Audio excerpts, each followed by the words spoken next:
You know what's funny?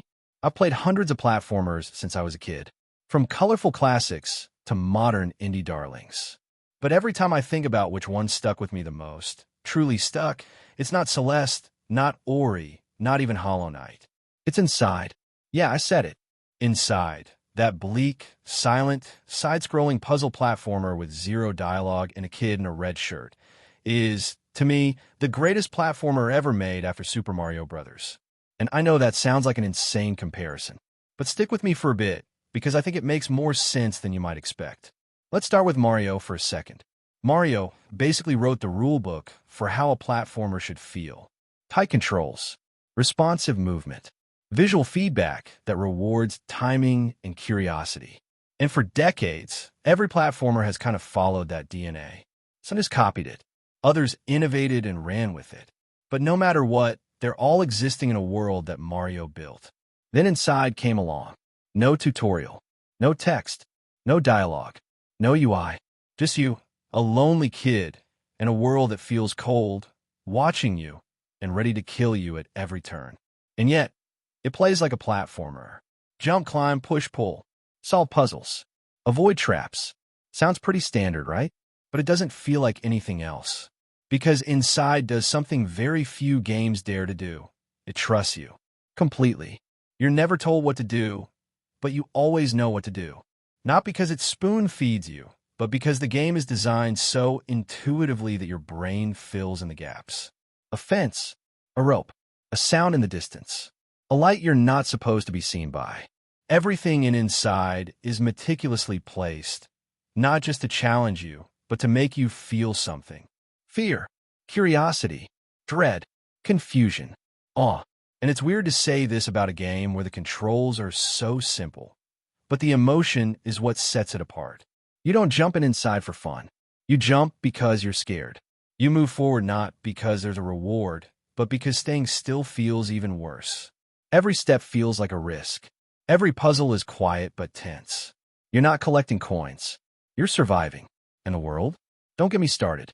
Inside's world is a masterpiece of atmosphere. There's no exposition, but you know something's wrong. You know the people in this world are controlled, manipulated, observed.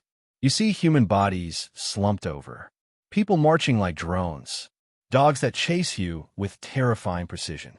You don't know who you are or why you're running, but you know that you have to. And here's where it gets wild. This entire experience, this tight, deliberate, haunting journey, takes less than 4 hours. That's shorter than most movies. But I finished it and sat there just stunned. The ending, without spoiling anything, is one of the most bizarre and disturbing things I've ever seen in a video game. But what's crazier is that it still fits.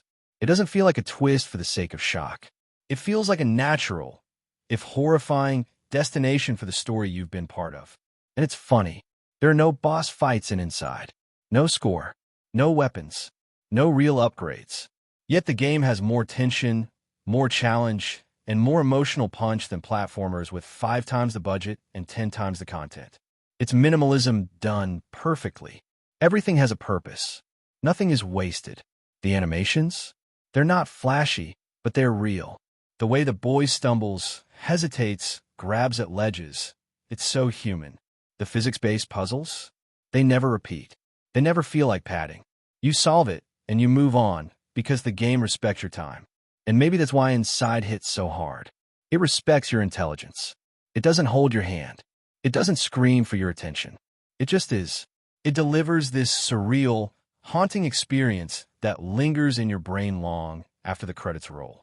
I play platformers with more levels, with flashier mechanics, with better combat. But I've never played a platformer that made me feel what Inside made me feel. It's the silence, the weight, the pacing, the mystery. It's how the game never tells you what it's about, but you feel like you understand it anyway. Or maybe you don't, and maybe that's okay. I know this isn't going to be everyone's favorite platformer, and that's fine. But I also know there's a reason that, years later, people still talk about Inside with a weird reverence. A kind of hushed respect, like we all witnessed something we're still trying to process. It did what great art is supposed to do. It didn't just entertain, it unsettled, challenged, and stayed with you. Mario made us play. Inside made us think. And for me, that's what makes it the greatest platformer since The Plumber changed the world.